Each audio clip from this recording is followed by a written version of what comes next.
Primera de Timoteo, capítulo 1. Vimos la vez pasada del versículo 1 al versículo 7, aunque tomamos un poquito del versículo 8, introduciendo la siguiente sección.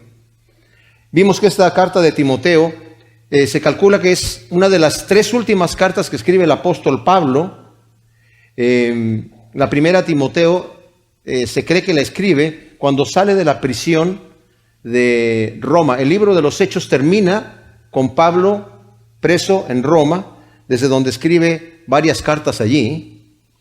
La historia nos narra que Pablo salió en libertad, por los que vemos, sobre todo por estas cartas que estamos viendo aquí, porque Pablo habla de que está en Macedonia, ¿verdad?, dejando a Timoteo en Éfeso. Hay algunos comentaristas bíblicos que creen que él escribió esto desde Roma, pero no puede ser posible que desde Roma Pablo haya dejado a Timoteo en Éfeso cuando está diciendo que es cuando pasó a Macedonia. Entonces, de cualquier manera, la mayoría de los eruditos bíblicos creemos, ¿verdad?, no como erudito, pero como el que cree que Pablo lo escribió cuando salió de la cárcel de Roma y fue a visitar las iglesias. No creo que haya pasado por Éfeso, porque él profetizó en el capítulo 20 del libro de los Hechos a los ancianos de Éfeso cuando se despidió de ellos en Mileto, de regreso, cuando iba rumbo a Jerusalén. Ya no pasó por Éfeso, sino que los encontró a ellos en Mileto. Ellos tuvieron que viajar allá para visitarlo y se despidió de ellos y les dijo: yo sé que todos ustedes, de los que están aquí, nunca van a volver a ver mi rostro. Y se entristecieron mucho, se despidieron.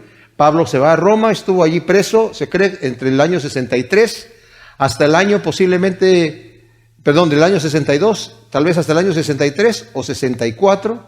En el año 64, como hemos mencionado, Pablo le ha de haber compartido el evangelio a César cuando estaba allí en Roma, porque tuvo un encuentro con él. Él apeló a César, entonces tenía que entrevistarse con el César. Pablo siempre tenía la costumbre de predicar el evangelio cuando se presentaba delante de cualquiera, de Poncio Festo, de quien estuviese, de Agripa, del que estuviera ahí, compartía el evangelio. Seguramente lo compartió, y según tradición se cree que lo compartió a Nerón. Nerón no lo quiso recibir. Desde ese momento él como que se endemonía ahí, ¿verdad? Y bueno, es una situación bastante triste lo que sucede allí, pero el detalle es que Pablo, pues, después sale en el año 64, tuvo que haber salido antes de ese evento. Fue cuando Nerón incendia Roma y le echa la culpa a los cristianos y declara la religión cristiana ilegal, ilícita, y la empezó a perseguir. Pablo para entonces ya está fuera de Roma, tiene algunos años allí. En el año 67 lo vuelven a tomar preso, y es en ese mismo año donde lo decapitan, y también en el mismo día que sentenciaron, que ejecutaron a Pablo, ejecutaron a Pedro según la tradición, ¿verdad? La Biblia no lo dice y la historia es como en forma de tradición. Pero el detalle es que en el tiempecito que estuvo libre Pablo, que pasó por Macedonia, a Timoteo lo envía allí a la iglesia de Éfeso. Como sabemos, la historia nos dice que más adelante Juan terminó siendo el pastor de la iglesia de Éfeso, poco antes de que lo tomaran preso también. Lo quisieron matar metiéndolo a una olla de aceite hirviendo, y como no le pasó nada, lo deportaron a la isla de Patmos, ¿verdad? Ahí escribió el Apocalipsis. Ya era pastor de la iglesia de Éfeso, y cuando salió de Patmos, volvió a estar allí en la iglesia de Éfeso, según la historia que nos vemos en los diferentes escritos, ¿verdad?, extrabíblicos que están aquí. Y después de eso, Policarpo fue allá a la iglesia. Pero esta es una iglesia muy especial, a la cual Pablo, estando con los líderes, despidiéndose allí, antes de retirarse a Jerusalén, ¿verdad?, ahí en Mileto, y les dice: van a venir lobos rapaces, de entre ustedes se van a levantar. Es más, vamos a leerlo un poquito aquí, como nos lo dice aquí en Hechos capítulo 20, ¿verdad? Porque esta advertencia es como una profecía que Pablo está dando mientras está con ellos allí en Mileto.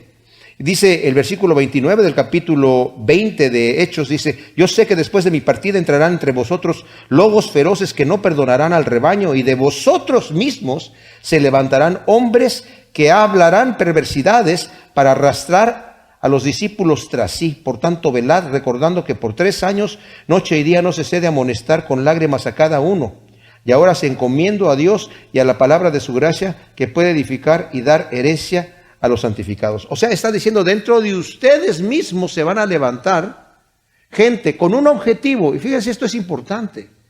El objetivo de estas personas en su falsa doctrina era traer gente detrás de sí mismos. Era el orgullo, el creerse que eran las personas iluminadas. Y eso estaba sucediendo. Por eso Pablo le dice a Timoteo: Timoteo, es necesario que tú te quedes ahí.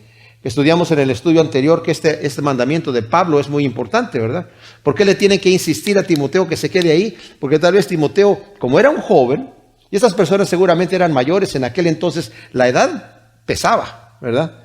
En la cultura. Entonces, estas personas se creían como superiores, como muy intelectuales, muy especiales, y Pablo le dice: ¿sabes qué? Es necesario que calmes, que calles a esa gente. Ya habían empezado, es necesario que los calles.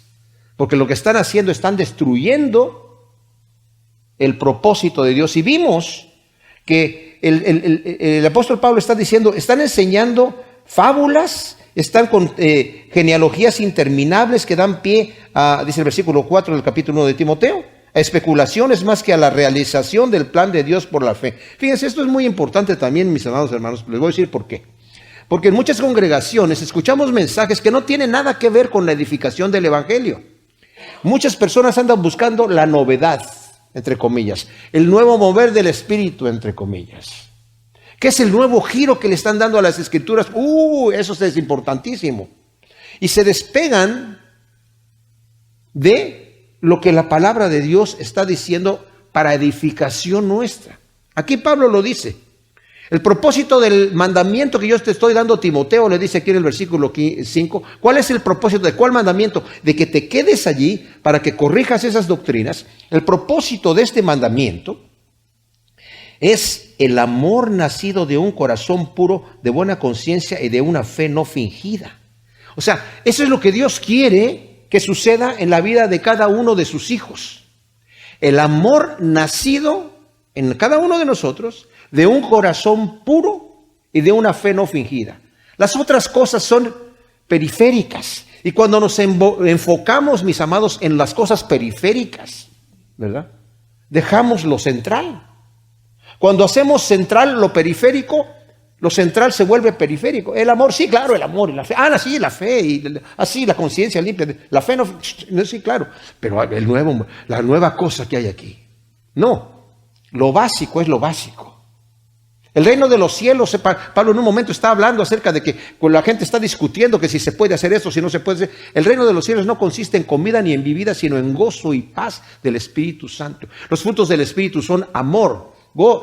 Es más, de hecho dice en Gálatas, singular, no dice los frutos, dice el fruto del Espíritu es amor, gozo, paz, paciencia, benignidad, bondad, fe, mansedumbre, templanza. Algunos dicen que como no hay puntuación en el griego, si lo hubiéramos traducido correctamente, debió haber sido el fruto, porque si no hubiera dicho los frutos del Espíritu son todos estos, dice, el fruto del Espíritu es amor, 2 puntos, que significa que tiene y contiene paz, benignidad, bondad, fe, mansedumbre y templanza. Eso es lo que es el amor. Son características del amor. De cualquier manera, estas cosas tenían que ser corregidas. Dice, y algunos que se han desviado y han dejado eso. Y el versículo 7 nos da a nosotros la introducción al punto que vamos a ver ahora. Deseando estas personas, estos falsos maestros, ser maestros de la ley, sin entender lo que dicen ni lo que afirman tan categóricamente. O sea, dice, estos quieren ser maestros de la ley, pero no entienden lo que están diciendo. Ahora, aquí parece Pablo que estuviese hablando de una manera peyorativa, o sea, despectiva de la ley. Bueno, porque a veces pensamos así, somos salvos por obras, digo por ley, perdón, somos salvos por gracia y no por obras de la ley, como si la ley fuera algo que ya quedó atrás. Y Pablo en este momento como que se va a despegar un poquito del argumento que tiene, porque está hablando de la ley y va a decir un momento, ¿sabe qué? Bueno, ya que hablé de la ley, déjenme hablar un poquito de la ley. Y al rato va a decir, sí, pues la ley, pero el evangelio de la gracia. Bueno, ya que hablé del evangelio, déjenme hablar un poquito del evangelio. Y luego vuelve a retomar el tema hasta el capítulo 18, ¿verdad? A donde venía, en donde se quedó.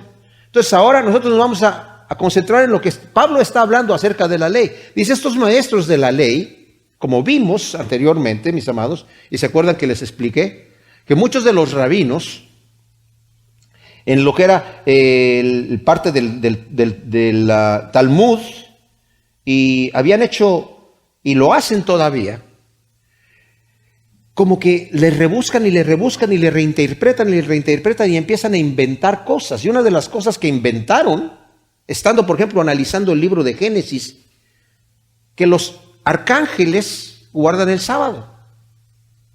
Eso está en el Talmud. Que los ángeles conservan el ritual de la circuncisión.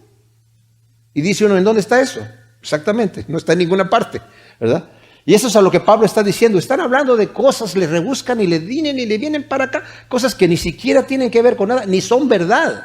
Son doctrinas raras, absurdas, que descuidan el centro, que es el amor nacido de una conciencia pura y una fe no fingida.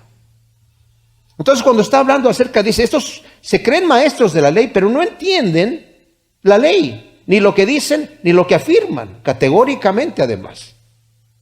Luego dice en el versículo 8, nosotros no obstante sabemos que la ley es buena si uno la usa legítimamente. O sea, Pablo acaba de mencionar la ley, como dije, en cierta manera negativa, pero para que esta falsa impresión acerca de la ley sea quitada, afirma que la ley es buena siempre y cuando uno la utilice legítimamente, o sea, de una forma correcta. Es como decir, la predicación de la palabra es buena, siempre y cuando la predicación sea una predicación legítima basada en la Escritura y no algo que estoy inventando aquí, porque en todo caso sería mala, ¿verdad? La predicación sería mala de ese caso. Entonces, la ley es buena si uno la utiliza legítimamente. Aquí, ¿qué está diciendo Pablo? Y fíjense lo especial.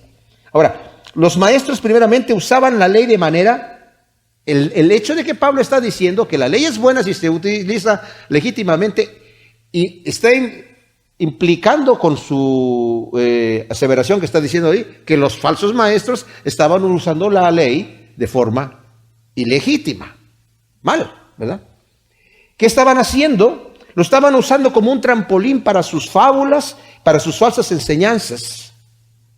Además, estudiaban la ley de Dios con todos sus preceptos y ordenanzas, pero no las ponían por obra. O sea, sabían todo lo que había que hacer, pero ellos mismos no lo practicaban. Estudiaban la ley de Dios que condena al hombre con sus injusticias, pero ellos no estaban dispuestos a reconocerse a sí mismos como injustos. Estudiaban la ley, se ataban fragmentos de la ley en la cabeza y en las muñecas y las escribían en los postes de sus casas y en las puertas, como está mandado en Deuteronomio 6, del 6 al 9. El Señor dice, las atarás a tus manos, las atarás a tu cabeza, las escribirás en los postes de tu casa y en tus puertas. O sea, y ellos, si ustedes han ido a Israel o han visto fotografías de los judíos ahí, traen unas cajitas allí, ¿verdad? Con los versículos que el Señor está diciendo allí mismo en el versículo 6, ¿verdad? De, oye Israel, Jehová tu Dios uno es, ¿verdad? Entonces tienen esos versículos allí y otras escrituras, las atan acá, ¿verdad? Las escriben en eso, pero ignoran el propósito de la ley. Ignoran el propósito de la ley. Ahora, la ley fue dada por Dios. La ley fue dada por Dios como un estatuto mínimo de lo que es la santidad que Dios requiere del hombre. Mínimo, estoy diciendo. Pero, ¿cuál es la manera legítima de usar la ley y cuál es el propósito de la ley? ¿Por qué Dios ha dado la ley que dio al hombre? Porque debemos saber una cosa, mis amados. El Evangelio no quita la ley. No dice, bueno, esto ya fue para el antiguo pacto, fuera de aquí. Ahora estamos en el pacto de la gracia, olvídense de todas esas cosas que están en el Antiguo Testamento. Hay gente hoy en día que dice, no, yo no quiero nada del Antiguo Testamento. A mí dame del Nuevo, solamente de Cristo vino a una nueva era, una nueva cosa, y aquello ya fueron puras leyes. ¿Qué hacemos con los 10 mandamientos? ¿Qué hacemos con el versículo que dice, el cielo y la tierra pasará, pero mi palabra no pasará? Bueno, la del Antiguo Testamento sí, Señor. La del Nuevo tal vez vaya a continuar para siempre. No, Señor. Ese dicho está en el Antiguo Testamento. Y de ahí lo toma el Señor Jesucristo para repetirlo en el Nuevo Testamento. Pero el cielo y la tierra pasarán y su palabra no pasará. ¿Cuál es el propósito de la ley? La ley primero nos instruye para vivir de acuerdo a la voluntad de Dios. O sea, yo sé lo que Dios quiere viviendo de acuerdo a su voluntad. Cuando hablamos de la ley, necesitamos entender el espíritu de la ley. ¿Qué es lo que Dios quiere que suceda? Por ejemplo, cuando llegó este hombre a decirle, maestro, para tentarle, ¿verdad? Dice la Escritura. Ya sabemos que tú dices verdad, ¿verdad? Así que, ¿cuál es el gran mandamiento? ¿Cuál era la tentación ahí? La tentación era que si Cristo se atrevía, el Señor se atrevía a decir, este es el gran mandamiento, ¿y los demás no son importantes? ¿Te atreves tú a decir que hay un mandamiento más importante que todos los demás mandamientos? Pero sin titubear el Señor lo dijo tranquilito. El primero y más grande mandamiento es este: amarás a tu Dios con toda tu alma, con toda tu mente y con todas tus fuerzas, y a tu prójimo como a ti mismo. Y dice, y el segundo es semejante: amarás a tu prójimo como a ti mismo. De estos 2 mandamientos, dijo el Señor en Mateo 22, depende toda la ley y los profetas. ¿Qué quiere decir esto? Cuando el Señor dio los 10 mandamientos a Moisés, los escribió en 2 tablas. La primera tabla tiene 4 mandamientos, la segunda tiene 6. Los primeros 4 mandamientos de la tabla 1 son relativos al hombre y Dios. No tendrás dioses ajenos delante de mí, no te harás ninguna imagen para adorarla, ¿verdad? No usarás el nombre de tu Dios en vano y vas a santificar un día para mí. Esos relativos a Dios y al hombre. La otra ley era relativo al hombre con el hombre. Honrarás a tu padre y a tu madre. No matarás, no mentirás, no adulterarás, etcétera, etcétera. No codiciarás nada de tu prójimo. Todo lo que tenía que ver con el hombre y el hombre. Cuando el Señor dice, amarás a tu Dios con toda tu alma, con toda tu mente, con todas tus fuerzas, estás cumpliendo los 4 primeros mandamientos. Porque si amas a Dios de esa manera, vas a cumplir esos mandamientos. Y si amas a tu prójimo como a ti mismo, vas a cumplir los 6 mandamientos que están allí. ¿Qué estoy diciendo con esto? Los 10 mandamientos no son obsoletos, mis amados. Tal vez lo que está obsoleto, digamos, es la ley ceremonial, que eran en cuanto a los ritualismos que tenían en aquel entonces, que como nos dice la Escritura, era sombra de lo que había de venir, pero ahora ya ha venido Cristo. Esos ritualismos ya no tienen sentido hoy en día, porque estaban apuntando a una verdad. Pero el espíritu de la ley, y cuando digo espíritu de la ley, vuelvo al tema. El espíritu de los primeros 4 mandamientos era amarás a tu Dios con toda tu alma y con toda tu mente. El espíritu de los otros 6 mandamientos era amarás a tu prójimo como a ti mismo. Los intérpretes de la ley de aquel entonces andaban así, como esa es la ley, hay que cumplirla de esta manera, ¿verdad? O sea, decía el Señor, por ejemplo, no encenderás fuego en el día de reposo, que significaba no te pongas a cocinar. Pero ellos lo ven como no encenderás fuego. O sea, si prendo el auto y mi auto tiene bujías y estoy encendiendo un fuego ahí, no, eso ya no puede ser, porque estoy encendiendo un fuego. Una vez escuché a un rabino que dijo, yo ya sé cómo cocinar el día de reposo, sin quebrantar la ley. Dejo encendido el fuego desde el viernes. Así ya cuando llego ya nada más está prendido y nada más le acerco el sarténcito y se calienta, ¿verdad? Bueno, la ley era para darnos... nos instruye acerca de vivir a la voluntad de Dios, pero también nos condena, ya que no hay nadie justo que la pueda obedecer en su totalidad. Nos condena la ley. Nos lleva a los pies de Dios y decirle, Señor, yo soy incapaz de cumplir esto.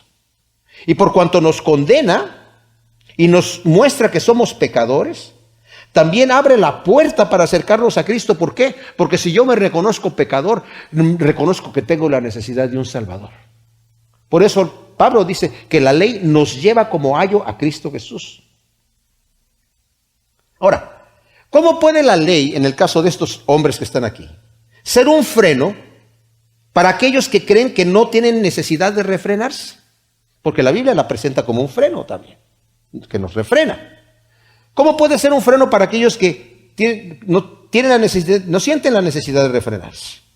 ¿Cómo puede la ley ser un espejo que muestra la suciedad para aquel que se cree que está completamente limpio? ¿Cómo podría ser la ley ser una guía para aquellos que en su arrogancia no quieren reconocer que están perdidos? La ley no fue puesta para los justos, dice aquí el versículo 9. Sabiendo esto, que la ley no está puesta para el justo, sino para los transgresores y desobedientes, para los impíos y pecadores, para los irreverentes y profanos, para los parricidas y matricidas, y para los homicidas, para los fornicarios y los homosexuales, para los secuestradores y los mentirosos y perjuros, y para cualquier otro que se opone a la sana doctrina, conforme al evangelio de la gloria del bienaventurado Dios, el cual me fue encomendado a mí. O sea, la ley no fue puesta, dice aquí, para los justos, sino para los impíos, que quebrantan los mandamientos de Dios. Y fue puesta para que reconozcan que están quebrantando los mandamientos de Dios y justamente, como dije, se acerquen arrepentidos delante de Dios a decir: Señor, estoy quebrantando tus mandamientos, no sé qué hacer, no sé qué hacer, ¿verdad? Como el pecador en el templo, sé propicio a mi pecador. Ahora, démonos cuenta de esto. Por ejemplo, yo venía hoy de mi casa manejando para acá, para la iglesia, y venía un poquito rápido en la carretera. Y le digo a mi esposa, porque mi esposa dice: estás yendo muy rápido. Le digo: ay, sí, estoy tratando de procurar guardar la ley. Y me dice: sí, cómo no. Pero a la vez estoy mirando los espejos a ver si hay un policía. Sí, la policía está ¿para qué? Para guardarnos cuando estamos quebrantando la ley. Una vez que me dieron un ticket, una multa por haber ido muy rápido, ¿verdad? Tuve que ir a una escuela de tránsito, y ahí, bueno, después de haber pasado las horas ahí, salí convencido de que hay que manejar a la velocidad. Entonces yo ponía el cruise control cuando iba en el freeway, la carretera, a 70 millas, y de aquí ya voy suavecito, y la gente me pasaba, porque antes era: ¿cómo no? Me pasó yo necesito llegar primero. ¿Cómo va a llegar el primero antes que yo? ¿Verdad? Eso no se vale. Pero ¿saben qué pasaba cuando yo andaba así? Y a veces, cuando a veces se me pasa la mano y ando así, ando nervioso buscando. ¿Por qué? Porque si yo veo a un policía, me va a parar. Me puede parar y temo a la policía. Pero si ando a la velocidad, y mi esposa me dice: poli, pues ya tenemos esa policía, ¿verdad? Le digo: si no hay ningún problema. Pero la ley no está dada para eso. Un policía no me va de repente a parar a decir: ¿sabe qué, señor? Veo que usted viene a la velocidad. Y solamente quería felicitarlo. Y no solamente eso, ¿sabe qué? Aquí tenemos unos regalitos de parte del departamento de policía para dar a los buenos ciudadanos, a los ciudadanos bien portados que andan manejando correctamente bien. Vaya, que Dios lo bendiga. Eso no va a pasar, ¿verdad? La ley está puesta para los que quebrantan la ley. Y aquí está hablando de una lista tremenda: para los transgresores y desobedientes, para los impíos y pecadores, para los irreverentes y profanos, para los parricidas, esos son los que matan a sus padres, para los matricidas, los que matan a sus madres, para los homicidas, para los fornicarios y homosexuales, para los secuestradores, los mentirosos y perjuros, para cualquier otro que se opone a la sana doctrina. ¡Wow! Esta es una lista terrible. Dice: pero la ley está para ellos, no está para los justos. Dice Pablo en Gálatas 5, dice: estas son las obras de la carne, y les digo que los que anden practicando las obras de la carne no entrarán en el reino de Dios, aunque se digan cristianos. Pablo les está escribiendo a los cristianos de Gálatas. Y este es el fruto del Espíritu. Y si andas en el Espíritu, no hay ley para ti. El que anda en el Espíritu no necesita ley, porque la ley está para los que están desobedeciendo, ¿verdad? Y luego Pablo termina aquí en el versículo 11, donde dice: conforme al evangelio, a la sana doctrina, está diciendo, de la gloria del bienaventurado Dios, el cual me fue encomendado. Ahora, en el versículo 12 de 1 Timoteo capítulo 1, Pablo nos acaba de decir aquí, está hablando de estos falsos maestros, a los cuales Pablo dejó ahí a Timoteo en Éfeso para que Timoteo les calle la boca, los pare, porque están desviando a la iglesia de la atención en lo que tienen que tener atención, que es que el fruto de amor nacido de una conciencia limpia y de una fe no fingida. Eso es lo primordial. Eso es lo que la iglesia debe estar funcionando. Eso es lo que debe estarse produciendo en cada creyente en la iglesia. Un amor, no solamente a Dios, sino al prójimo. De una conciencia limpia, lavada en la sangre de Cristo Jesús, y de una fe no fingida. Una fe que se está practicando, una fe que está sana, ¿verdad? Entonces, dice, la ley, estas personas están hablando de la ley, pero no saben ni lo que están diciendo. No saben para qué es la ley. Saben todos los preceptos de la ley, los estudian a fondo, pero ellos mismos no los practican. Y tampoco son convencidos de pecado en sus corazones. Están solamente viendo la ley. Dice, pero la ley fue dada no para los justos, sino para los impíos, porque están quebrantando esa ley. Y nos da una lista terrible aquí que cuando la leemos decimos, wow. Qué tremenda cosa. Pero no pensemos que Pablo está diciendo, mis amados, porque termina diciendo, para todos aquellos que practican todas estas terribles cosas, las que están desde el versículo 9 al versículo 10, termina diciendo, y también para cualquier otro que se opone a la sana doctrina de parte de Dios. Para él es también la ley. Dice, y esta sana doctrina es la que es conforme al evangelio que el Señor a mí me ha encomendado. ¿El evangelio qué? El evangelio de la gracia de Dios. Y esto es magnífico, mis amados. Porque aquí nos va a sorprender lo que el apóstol Pablo va a decir. ¿No creen ustedes que Pablo está diciendo, la ley fue puesta para todos estos pecadores ahí, para todos ustedes, bola de pecadores sucios? Más bien Pablo va a decir, de los cuales yo soy el peor. Por eso está hablando aquí del evangelio que le ha sido encomendado. Porque Pablo era un fariseo. Pablo era un fariseo que estaba guardando la ley, persiguiendo a la iglesia de Dios, que estaba hablando de la gracia. Él estaba sobre sus rituales, como les explica a los filipenses, ¿verdad? Hebreo de hebreos, circuncidado al 8º día, ¿verdad? Guardando en cuanto a la ley irreprensible, en cuanto a celo, dice. El celo que yo tenía por Dios era perseguidor de la iglesia. Y dice aquí, doy gracias al que me fortaleció, a Jesús el Mesías, Señor nuestro, que me tuvo por fiel poniéndome en el ministerio. Ahora, cuando dice ministerio, no lo pensemos como algo loable, ¿verdad? No dice Pablo, doy gracias al Señor Jesús el Mesías que me tuvo por fiel para hacerme un apóstol, para ser mi apóstol de los gentiles, para ser el instrumento escogido que yo escuché que me dijo Ananías allí cuando oró por mí y recibí la vista estando en Damasco. Gracias a Dios que me escogió para ser el instrumento escogido, que me escogió para servir, al servicio. El ministerio no es una palabra loable, es servicio. El Señor me escogió para servirlo a Él, ¿verdad? Poniéndome en el ministerio, me fortaleció. Doy muchas gracias por eso aquí, Señor. Y luego dice, habiendo antes sido blasfemo, perseguidor e insolente, pero alcancé misericordia porque siendo ignorante lo hice en incredulidad, pero la gracia de nuestro Señor sobreabundó con la fe y el amor que hay en Jesús el Mesías. Ahora, esto es bastante contundente. Imagínense ustedes que llega Pablo delante del comité porque está en el ministerio. O sea, ¿cuál es el ministerio? Pues va a ser un predicador, va a ser el apóstol de los gentiles, ¿verdad? Y llega delante de la mesa directiva que van a elegir al comité, ¿verdad? Y están sentados ahí la gente que lo van a entrevistar. Y le dice, ok, señor Pablo, necesitamos saber un poquito más de su trasfondo. Díganos 3 cosas que lo distingan, ¿verdad?, de su característica del pasado. Bueno, he sido blasfemo, he sido perseguidor y he sido insolente. ¿Quién lo va a contratar para ser pastor para ser misionero, para andar predicando el evangelio? De ninguna manera. Le van a decir, para nada, ¿verdad? O sea, entonces, aquí vemos, Pablo primero agradece al Señor porque lo ha puesto en el servicio. La palabra es diaconía, pero no tiene nada que ver con los diáconos, que más adelante Pablo va a hablar de los diáconos y solamente del servicio.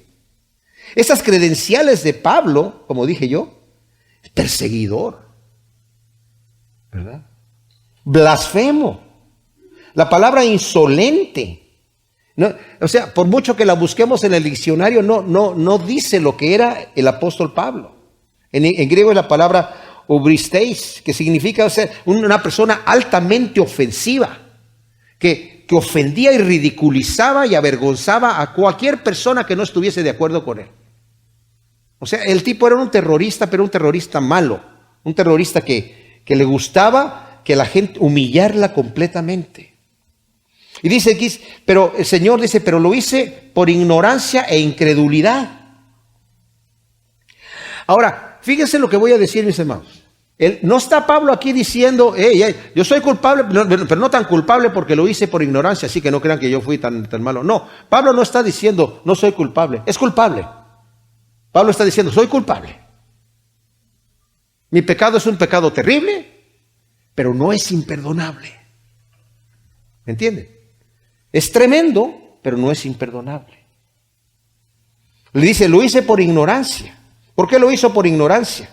Bueno, en Juan 16, del 1 al 3, el Señor le está diciendo a sus discípulos que va a venir un momento en donde ellos van a ser perseguidos y los van a echar de sinagoga a sinagoga, los van a echar fuera de las sinagogas y va a haber gente que incluso los va a matar pensando que están haciendo un servicio a Dios. La advertencia vino de parte del Señor ahí en Juan 16, del 1 al 3. En Hechos 26, cuando está Pablo dando su testimonio a Agripa, le está diciendo en el versículo 9 al 15, yo ciertamente pensaba en mi interior que era mi deber, fíjense, hacer muchas maldades contra el nombre de Jesús de Nazaret, lo que yo hice. Yo lo sentí como mi deber. Y luego describe echando a la gente a la cárcel, haciéndolo blasfemar, arrastrándolos, sacándolos de...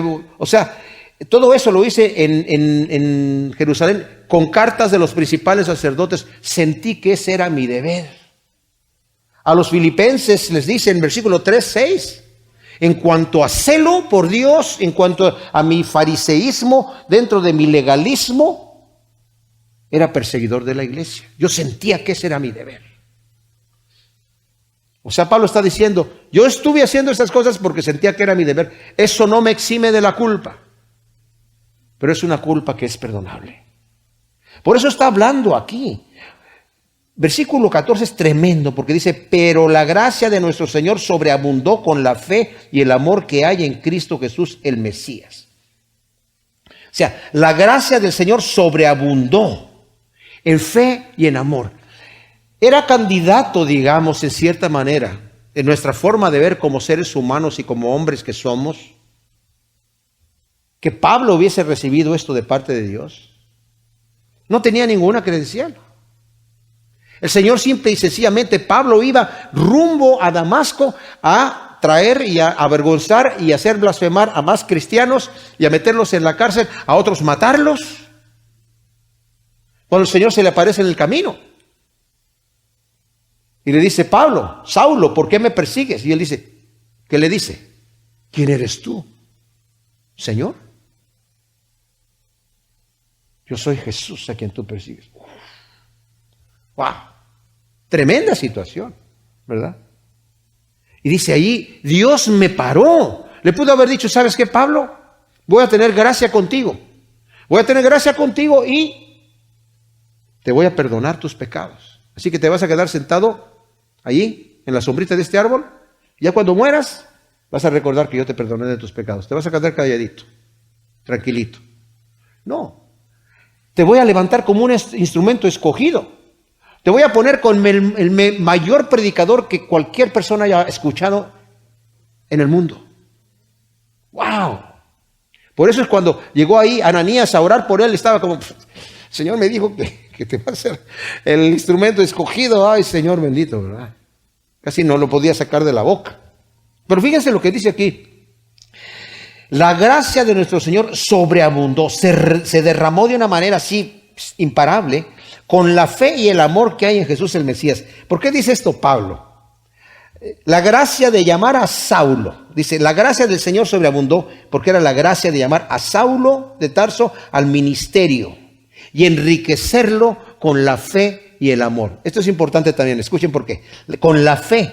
Esa fe eliminó la ignorancia. Dice, yo lo hice por ignorancia, ahora tengo fe. Tengo el conocimiento también y tengo la fe. La fe echó fuera la ignorancia. Y con el amor que eliminó el odio, la insolencia de uno de los terroristas más acérrimos que hayan jamás perseguido a la iglesia cristiana. Wow. O sea, convertirlo de esa manera. Muchas veces esto que estamos viendo aquí, mis amados, no es el mensaje que se predica a la gente que está en la calle. Se predica un mensaje irreal, utópico, de triunfalismo. Aquí tú, como cristianos en una iglesia que estamos dando prosperidad, riqueza, salud, aquí nada me duele, nada me daña, no hay tristeza, no hay dolor, felicidad, gozo y paz. Y la gente ve, pues, wow, o sea, no hay ese realismo que está aquí con Pablo, que está diciendo Pablo, ¿verdad? Cristo vino por pecadores, Cristo vino por nosotros.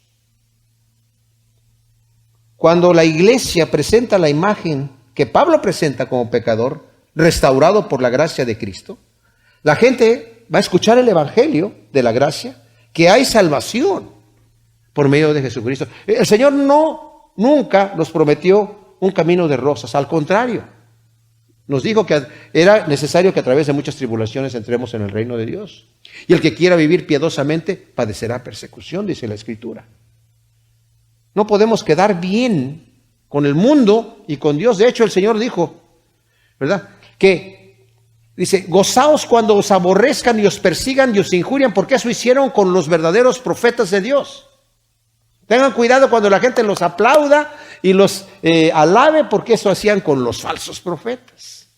Hay muchos falsos profetas hoy en día, muy aplaudidos. Versículo 15 dice, fiel es la palabra y digna de ser aceptada por todos. Jesús, el Mesías, vino al mundo para salvar a los pecadores, de los cuales yo soy el primero. Pero para esto alcancé misericordia, para que Jesús, el Mesías, mostrara toda su longanimidad primero en mí, como ejemplo de los que habrían de creer en él para vida eterna. Por tanto, al Rey de los siglos, inmortal, invisible y único, Dios sean honor, gloria y gloria por los siglos de los siglos. Amén. Bueno, cuando dice Pablo la primera parte, fiel es la palabra y digna de ser aceptada por todos, Pablo está citando aquí uno de los primeros credos que empezaron en la iglesia. ¿Saben ustedes lo que es un credo? Es la declaración de lo que significa el evangelio, de lo que significa la realidad del evangelio. Hay varios credos que han salido durante la historia, pero este es uno de los primeros. ¿Cuál es el primero que dice? Está declarando que Jesús, está diciendo aquí, fiel es esta palabra y digna de ser aceptada por todos. Esto es real, dice Pablo. Jesús el Mesías vino al mundo para salvar a los pecadores. Ahora, cuando leemos esto, decimos, bueno, a cualquiera de nosotros nos suena bien. Gloria a Dios, Cristo, ¿verdad? Jesús el Mesías vino al mundo para salvar a los pecadores. Perfectamente bien. Pero sepamos de la boca de quién está saliendo esto. De un fariseo. De un fariseo que está declarando estas cosas. Los fariseos sabían que no podían juntarse con los pecadores. Los fariseos sabían que era un escándalo comer con los pecadores. En Lucas 5:30 está diciendo ahí, los fariseos se escandalizaban porque Jesús estaba comiendo con los pecadores y le dijeron a sus discípulos, ¿por qué tu maestro come con pecadores? ¿Verdad? Eso no se hace. Los fariseos también sabían que un profeta no debía tener ningún trato con algún pecador. En Lucas 7:39. ¿Cómo es que se deja tocar por esa mujer? Si fuera profeta, sabría qué clase de mujer le está tocando los pies. Digo, Simón el fariseo en Galilea cuando estaba comiendo con él. ¿Verdad? Cuando querían insultar a Jesús, ¿qué le decían? Es amigo de pecadores. Entonces, cuando está diciendo Pablo aquí, fiel es esta palabra y digna de ser aceptados, Jesús, el Mesías, vino al mundo para salvar a los pecadores. Y dice Pablo, y en caso de que alguno tenga una duda y que cree que yo estoy insultándolos y que crea que yo le estoy echando el ojo a alguien, déjenme decirles esto, de esos pecadores yo soy el peor, soy el primero. O sea, no me estoy poniendo por encima de todos. Yo soy el peor. Wow. La palabra no es yo fui el peor, pero ahora ya el Señor me restauró. Yo soy el peor. Porque como les he dicho, mis amados, yo cuando veo mi transcurso en mi caminar cristiano, de 47 años de haber conocido al Señor, no soy quien era antes, pero todavía no soy quien quiero ser. Pero me siento peor de como me sentía antes, porque ahora tengo más luz, aunque el Señor ya me ha llevado en un trayecto, y veo el trayecto que el Señor me ha llevado, por la revelación que Dios me ha dado de su palabra, me siento más culpable todavía. Entonces necesito, ¿verdad? Como dice Pablo, ¿verdad? No que yo ya lo he alcanzado, pero prosigo a la meta, dejando lo que está atrás, camino hacia lo que está adelante. Entonces, cuando Pablo nos dio la lista que vimos del versículo 9 al 10, que lo voy a leer, dice, sabemos que la ley es buena si se usa legítimamente, sabiendo esto que la ley no está puesta para el justo, sino para los transgresores y desobedientes, para los impíos y pecadores, para los irreverentes y profanos, para los parricidas y matricidas, y para los homicidas, para los fornicarios y homosexuales, para los secuestradores, los mentirosos, los perjuros, para cualquier otro que se opone a la sana doctrina, conforme al evangelio de la gloria del bienaventurado Dios, el cual ha sido encomendado a mí. Cuando Pablo está diciendo esto y está diciendo aquí que él es el peor de los pecadores, está diciendo, en esta lista que yo he dado, yo pongo mi nombre hasta arriba. Yo soy eso.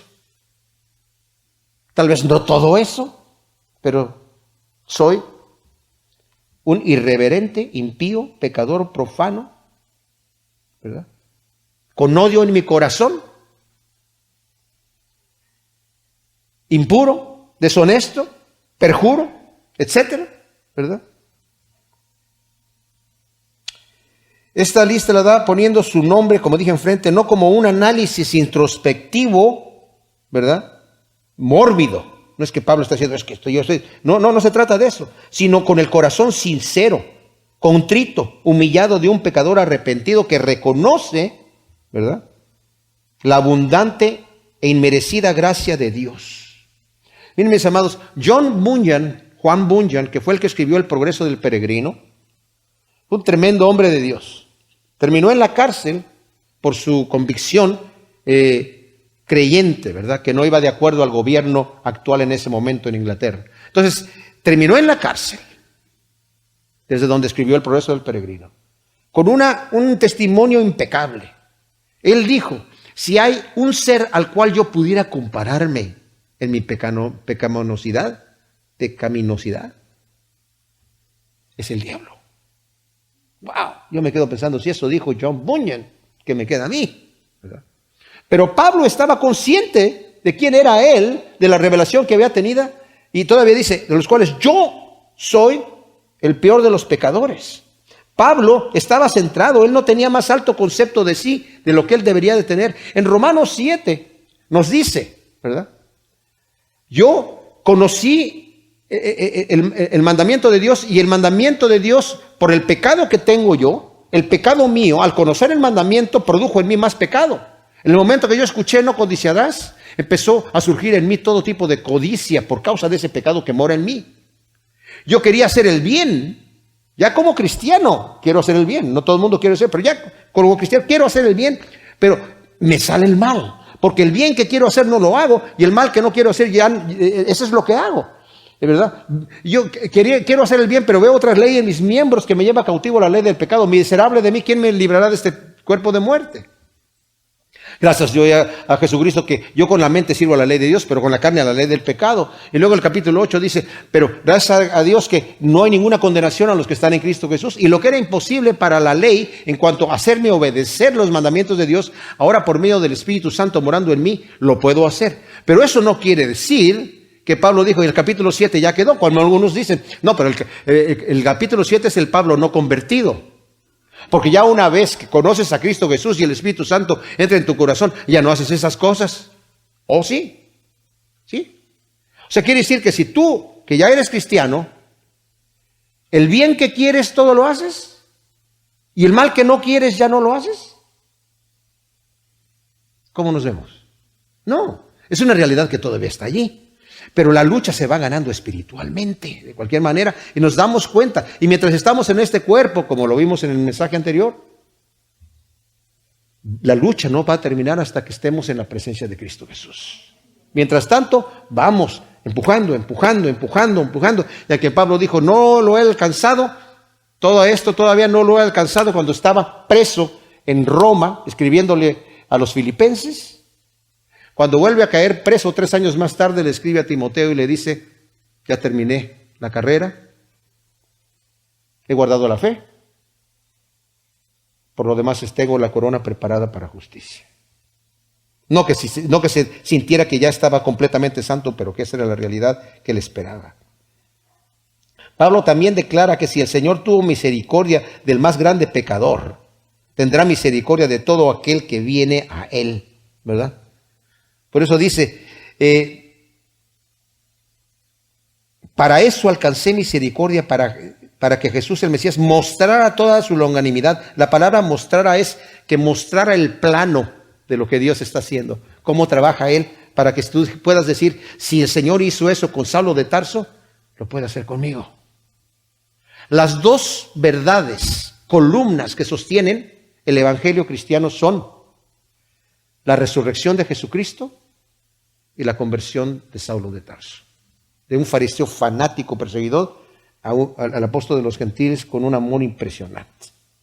Luego dice el versículo 18, este mandato te encargo a ti, Timoteo, para que conforme a las profecías que antes hicieron sobre ti, milites por ellas la buena batalla, manteniendo la fe y la buena conciencia, la cual desechando algunos naufragaron en cuanto a la fe, de los cuales son Himeneo y Alejandro, a quienes entregué a Satanás para que fueran enseñados a no blasfemar. Ahora, Pablo pasa nuevamente a animar a Timoteo a cumplir su responsabilidad en el ministerio de acuerdo con las profecías que dice aquí, que Dios le dio por medio de sus siervos.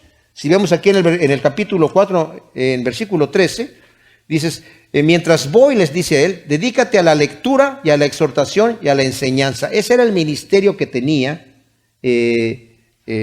Timoteo, que había sido dado a él, ¿verdad? Y más adelante en la siguiente carta, en el primer capítulo, el versículo 3 le instruye, ¿verdad? Y gracias al Señor que me tuvo como, le está dando todo eso. Dice, tengo un vivo recuerdo, versículo 5, de la fe no fingida que hay en ti, la cual habitó primeramente en tu abuela y luego en tu madre. Y le está diciendo más adelante, milita la buena milicia, no aflojes, Timoteo, no te achiques, porque la cosa viene fuerte. Entonces lo está animando aquí. Dice, mantén esta fe y la buena conciencia, la cual algunos te han desechado y han naufragado de cuanto a la fe, de los cuales son Himeneo y Alejandro. Este Himeneo lo vamos a ver más en la siguiente carta también de Timoteo, en 2:17 al 18, que dice que estaba predicando que la resurrección ya se efectuó. Y este Alejandro puede ser el mismo que está Alejandro el Calderero, que pudo haber sido el que está en Hechos 19:33, que fue cuando lo lanzaron allí para que hablara. A Pablo lo tenían escondido cuando todos estaban diciendo, grandes Diana de los Efesios, y lanzaron a este judío, Alejandro. Obviamente lo conocía todo el mundo, porque nada más le mencionaron a Alejandro, ¿verdad? Qué bueno que no dijeron el apellido, ¿verdad? Pero lo mandaron allí y ahora ya se había apartado. Y en la segunda de Timoteo dice, Alejandro, el herrero, me ha causado a mí muchos males, ¿verdad? El Señor le va a pagar de acuerdo a sus cosas. Pero dice aquí, de los cuales son Himeneo y Alejandro, estos que se han apartado de la fe, a quienes entregué a Satanás para que fueran enseñados a no blasfemar. Con esto termino. Rara la terminación de este capítulo, ¿verdad? Porque estábamos muy ricos hasta hablar que hay dos personas que hay que entregarlas a Satanás. ¿Qué significa entregar a Satanás a alguien? Bueno, en este caso puede ser que haya sido una prerrogativa de los apóstoles. Yo no creo que hoy la gente ande entregando a Satanás, y los que andan entregando a Satanás no sé qué es lo que están haciendo, pero dice, ese es comulgarlo temporalmente para que se avergüence y se arrepienta. Al no tener la protección divina, sufrirá el ataque directo del diablo. Pero ese ataque directo del diablo es para corrección y no para condenación o destrucción. Porque de hecho aquí dice, ¿para qué los está entregando a Satanás? Eso para que aprendan a no blasfemar. No es para que aprendan a no blasfemar, para que ya no. Es para que aprendan a no blasfemar, para que se corrigen. Miren, en 1 Corintios tenemos la otra persona entregada a Satanás, que fue un hombre que estaba dentro de la iglesia cometiendo inmoralidad sexual.